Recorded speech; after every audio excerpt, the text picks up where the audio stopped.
Hello বন্ধুরা, আজকে আমি তোমাদের জন্য নিয়ে এসেছি এসএসসি জিডি কনস্টেবল 2018 মানে 2018 প্রিভিয়াস ইয়ারের ম্যাথামেটিক্সের কোশ্চেন। পার্ট 1 কমপ্লিট হয়ে গেছে, এটা পরের পার্ট মানে পার্ট 2। চলো প্রশ্নে আসা যাক। Number 1, Punit goes to his office at the speed of 60 কিমি per hour and returns to his home at the speed of 90 কিমি per hour. What will be the average speed of Punit for the whole journey? বলছে পুনিত অফিসে যাচ্ছে তখন 60 কিমি পার আওয়ারে, যখন বাড়ি ফিরে আসছে তখন 90 কিমি পার আওয়ারে। বলছে টোটাল যে জার্নি হয়েছে এই জার্নির মধ্যে তার অ্যাভারেজ স্পিড কত। তো এটা তোমরা সবাই জানো যে যখন ডিস্টেন্সটা সেম হয়ে থাকে তখন একটা ফর্মুলা আছে 2xy by x plus y, 2 into 60 into 90 by 60 plus 90, তাহলে 2 ইন্টু 60 ইন্টু 90 বাই 150, 0 0 কেটে গেল, 3 5 3 3 5 12 12 দুগুণে 24, 24 3 72, 72 এটা যেটা এলো সেটা কিমি পার আওয়ার এলো। এই কিমি পার আওয়ার থেকে 72 কিমি পার আওয়ার, একে মিটার পার সেকেন্ডে কনভার্ট করতে গেলে কী করতে হবে, 5/18 দিয়ে গুণ করতে হবে। 72 ইন্টু 5/18, 18 4 72 মানে 5 4 20 মিটার পার সেকেন্ড। এখন তোমাদের প্রশ্ন, এই 5/18 আর 18/5 কখন কোথায় গুণ হয়? তো 5/18 হয় যদি পাওয়ার থেকে মিটার পার সেকেন্ডে করতে হয় তখন 5/18 দিয়ে গুণ করতে হয়, আর যখন মিটার পার সেকেন্ড দিয়ে কিলোমিটার পার আওয়ার করতে হয় তখন 18/5 দিয়ে গুণ করতে হয়। এই কনসেপ্টটা দূর করার জন্য আমি একটা তোমাদের জন্য ভিডিও নিয়ে আসবো। তো চলো পরের প্রশ্ন। তো আমাদের অ্যান্সার হয়ে গেল অপশন 1 20 মিটার পার সেকেন্ড। পরের প্রশ্ন, if A is 25% less than of B then what will be the value of 2b minus A বা এ। মানে এ যদি বি এর থেকে 25% কম হয়, মানে এ বি এর থেকে 25% কম মানে 75% অফ বি, তাহলে 75 মানে 75/100 ইন্টু বি, 25 3 25 4, তাহলে এ বাই বি 3/4 মানে এর ভ্যালু 3 আর বি এর ভ্যালু 4, তাহলে এখানে 2b, তাহলে 2b মাইনাস এ বাই এ, তাহলে 2 ইন্টু বি এর মান 4 মাইনাস 4 মাইনাস 3 বাই এর মান 3। তোমরা এটাকে এভাবেও করতে পারো, এখানে ইকুয়াল টু কে ধরে, তাহলে A equal to 3k, B equal to 4k এইভাবে ধরে করতে পারো, কিন্তু এত সব করার থেকে ডাইরেক্ট এখানে করতে পারো, কারণ এটা যেহেতু রেশিও বলা আছে, কারণ এখানে বি আর এ মাইনাস আছে, এখানে এ আছে, রেশিও বলা আছে, সেই জন্যই আর কে ধরলাম না। 4 2 8 মাইনাস 3/3 মানে 5/3 অপশান 4 ইজ কারেক্ট। পরের প্রশ্ন, A and B starts a business with investment of 28,000 and 42,000 টাকা দিয়ে তারা এ অ্যান্ড বি বিজনেস শুরু করেছে। এর ইনভেস্ট 8 মাসের জন্য এবং বি এর ইনভেস্ট 1 বছরের জন্য, তাহলে টোটাল প্রফিট এতটা পেয়েছে 1 বছর পর, তাহলে বি এর প্রফিটের পরিমাণ কত? তো এটি কী করতে হবে, এ ইজ টু বি তাদের রেশিও বের করতে হবে, তাদের প্রফিটের রেশিও বের করতে হবে। সেটা কি না, এই মূলধন 28,000 ইন্টু কত বছরের 8 মাসের জন্য, আর এটা দিয়েছে 42,000 12 মাসের জন্য, মানে 1 বছর মানে 12 মাস। রেশিও বের করে নেব, 7 4 28, 7 6 42, 4 3, তাহলে 8 ইজ টু 6 3 18, 2 4 2 9, 4 ইজ টু 9, তাহলে 4 ইজ টু 9, তাহলে বি এর শেয়ার কত হবে? যদি A is to B 4 is to 9 হয়ে থাকে, তাহলে বি এর পরিমাণ হবে 9/9 4 13 ইন্টু এই পরিমাণ 21125, মানে কাটা 13 1 13 81, 13 6 78 32, 13 2 26, 6 13 5 65, মানে 1625 ইন্টু 9, 1625 9 করলে 14,625 আসবে, তোমরা দেখে নাও, তাহলে অপশান 1 ইজ কারেক্ট। পরের প্রশ্ন, The line chart given below shows the ratio of import to export for the country 5 consecutive years. মানে 5 বছর পর পর ইম্পোর্ট আর এক্সপোর্টের রেশিও কিছু দিয়েছে, তাহলে ওয়াই 1 ওয়াই 2 ওয়াই 3 ওয়াই 4 এইরকম পরপর দিয়েছে। তাহলে ইফ দ্য 76,000 কোটি টাকা, then what will be the export in Y 5, মানে এক্সপোর্টের পরিমাণ কত। তাহলে কি বলা হচ্ছে, যদি ওয়াই 5 এর রেশিও কত, ইম্পোর্ট এখানে রেশিও দেওয়া আছে ইম্পোর্ট বাই এক্সপোর্ট, তাহলে ইম্পোর্ট বাই এক্সপোর্ট রেশিও কত দেওয়া আছে ওয়াই 5-এর 0.95। তাহলে আমাদের কি চেয়েছে এক্সপোর্ট, তাহলে এক্সপোর্ট যদি চেয়ে থাকে তাহলে ইম্পোর্ট বাই 0.95, তাহলে ইম্পোর্টের পরিমাণ কত, ইম্পোর্টের পরিমাণ 76,000 কোটি টাকা, 76,000 বাই 0.95, দুটো শূন্য চলে গেলো, এখানে পয়েন্ট উঠে গেল, 19×5 = 95, 19×4 = 76, তাহলে 4,555, পাঁচটা তাহলে 5 8টে, তাহলে 80,000 কোটি টাকা। Option 2 is correct.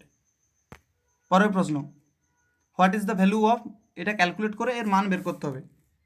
তো এখানে দেখো সহজ কীভাবে করবে, যেহেতু প্রথমে আছে ভাজিত আছে, তাহলে 2 হয়ে গেল, এটা 2 প্লাস 2 মাইনাস 1/8, 2 × 4 1/8 বাই 8 মাইনাস 3, এখানে যেহেতু ভাজিত আছে তাহলে উল্টে যাবে, 4 প্লাস 6, মানে 2 আর 2 4 মাইনাস 1/8 বাই 4 × 3 = 12, 12 থেকে 6 গেল মাইনাস 6, মানে নিচে 2 রইল, তাহলে 8 4 32 মাইনাস 1, 32 মাইনাস 1 বাই 16, তাহলে 31/16। Option 2 is correct. এটা সহজ, তোমরা শুধু ক্যালকুলেশন করলেই এই অ্যান্সারটি বেরিয়ে যাবে। বডমাস রুল কাজে লাগালেই হয়ে যাবে।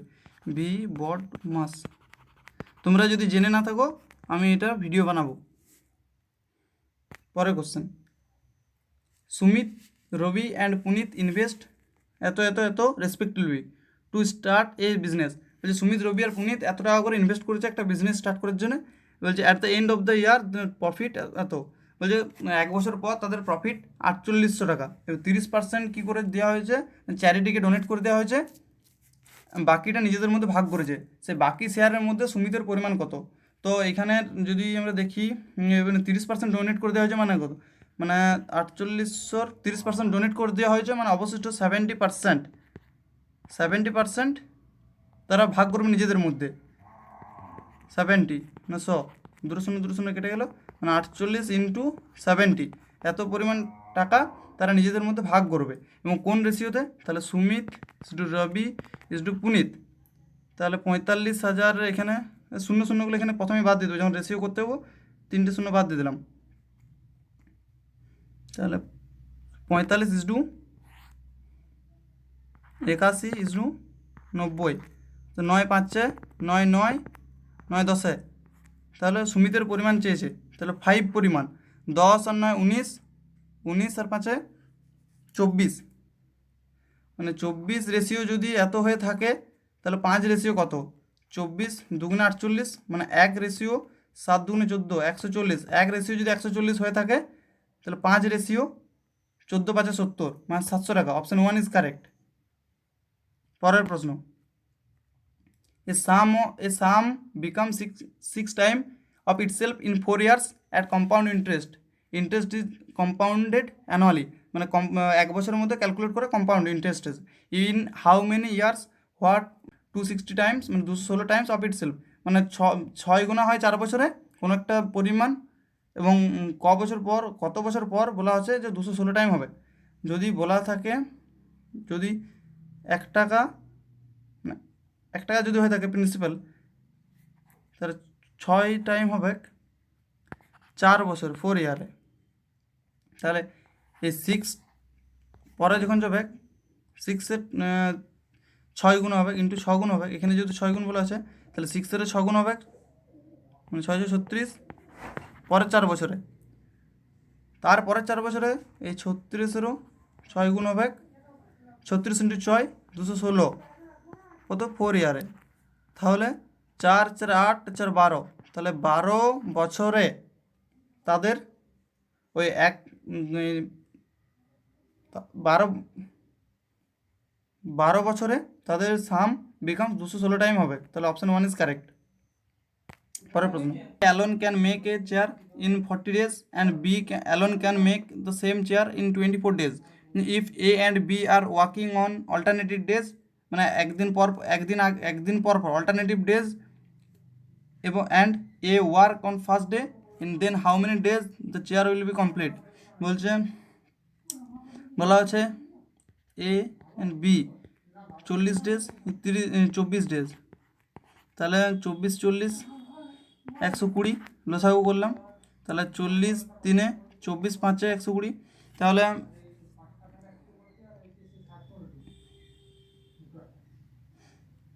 এবারে বলেছে যে অল্টারনেটিভ ডেজ করে তারা কাজ করবে, মানে অল্টারনেটিভ মানে 2 দিনে 8:8 ওয়ার্ক করবে, 2 দিনে 8 ওয়ার্ক করবে অল্টারনেটিভ ডেজে, তাহলে 8 দিয়ে একে ভাগ করলে 8 15 ইন্টু 2 মানে 30 ডেজ। Option 4 is correct.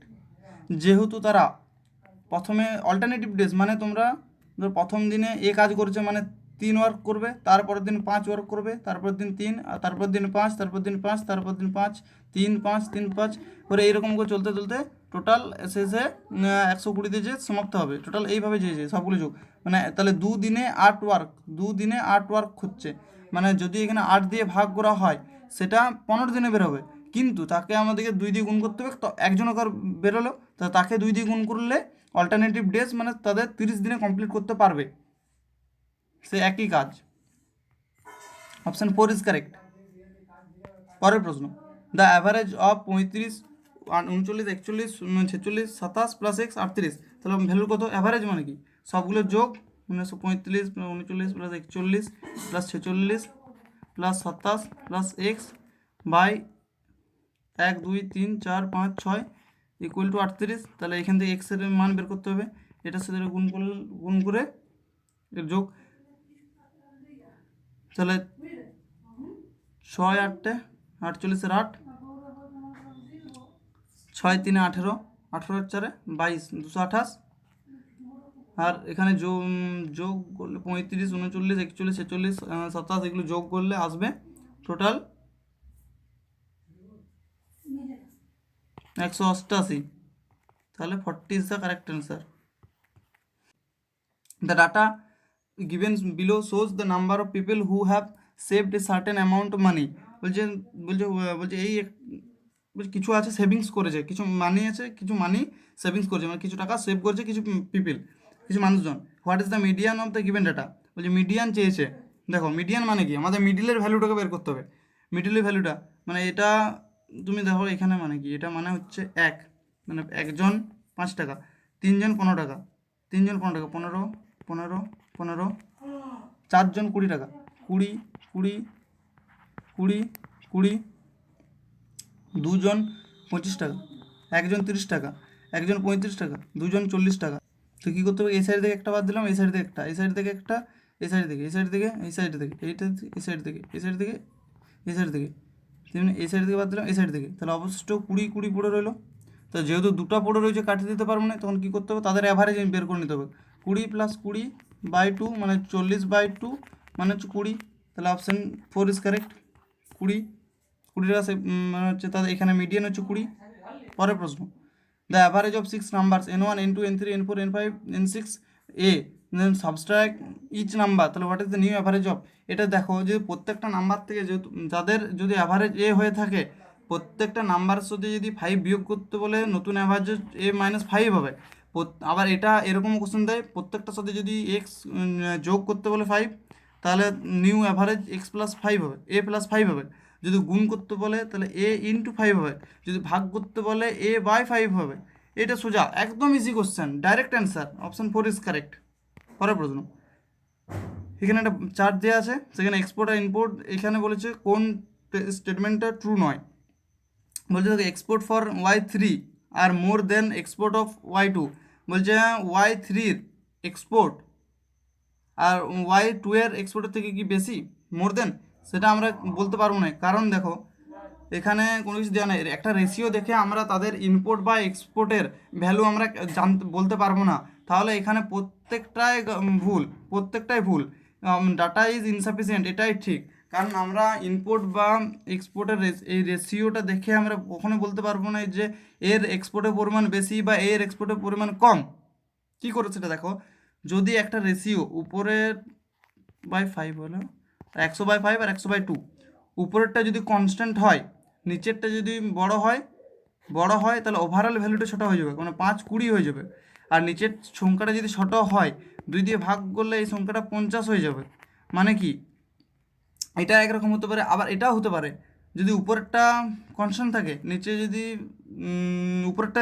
নিচেরটা কনস্ট্যান্ট থাকে, উপরেরটা ভ্যারিয়েবল হয়। 2 এখানে 10 থাকলো, তাহলে এর ভ্যালু হবে 0.5, এর ভ্যালু হবে 0.2। তাহলে আমরা এইভাবে দেখে বলতে পারবো না যে এটার এই ভ্যালু হবে, এটার ওই ভ্যালু হবে। এক্সপোর্ট বা ইম্পোর্টের রেশিও দেখে আমরা বলতে পারবো না যে এক্সপোর্ট Y3 বেশি হবে ওয়াই থেকে। হয়তো তাদের এক্ষেত্রে এক্ষেত্রে ইম্পোর্টের ভ্যালুটা কম ছিল, ইম্পোর্টের ভ্যালুটা অনেক বেশি ছিল। এখানে যেটা রয়েছে ইম্পোর্ট বা এক্সপোর্টের ভ্যালুটা অনেক বেশি আছে, ইম্পোর্টের ভ্যালুটা কম ছিল, এরকম হয়ে রেশিওটা ওভারঅল বেড়ে গেছে। এইভাবে আমরা বলতে পারবো না দেখে। পরের প্রশ্ন বোঝা গেল? পরের প্রশ্ন, এটার মান বের করতে হয়েছে, কীভাবে করব? প্রথমে আমাদের অপের কাজ করতে হয়, মানে 30/7 ইন্টু, যেহেতু ব্যাকেট আছে ব্যাকেটের কাজ প্রথমে করার পর অপের কাজ করতে হয়, ইন্টু অফ মানে ইন্টু, এখানে 3×5 = 15, 15 থেকে 1 মানে 14/3, মানে 7 দুগুণে 3 10, মানে এধারটা হলো 10 দুগুণে 20, মানে -20। এটা ভাগ করে দিলে হচ্ছে 40 দুগুণে 80, মানে যে 2, প্লাস 6 দুগুণে 12, 13/2, মানে 13/2 -18, মানে 13/2 -18 দুগুণে 36, তাহলে -23/2। Option 3 is correct.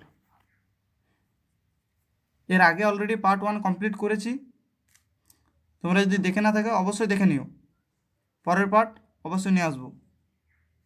যদি চ্যানেলটিকে সাবস্ক্রাইব করে না থাকো অবশ্যই সাবস্ক্রাইব করো পরের ভিডিও পাওয়ার জন্য।